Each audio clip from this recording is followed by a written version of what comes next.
questa sarà una faccia, scritta di vita e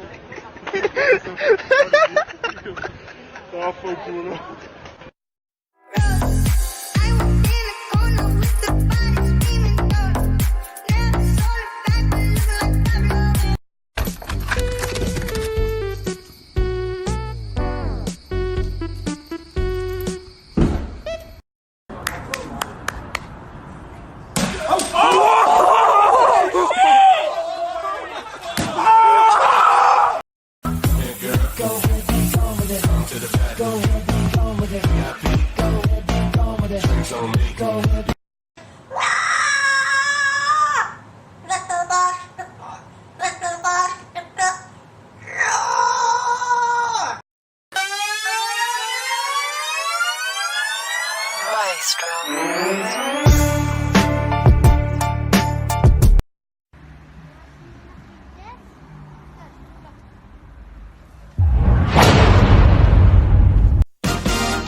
Run.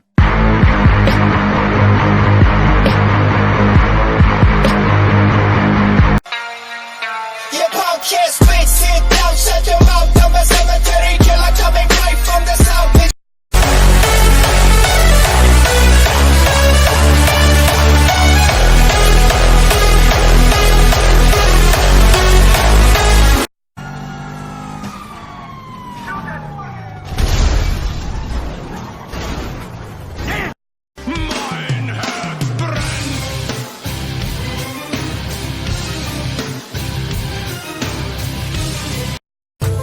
Watch this!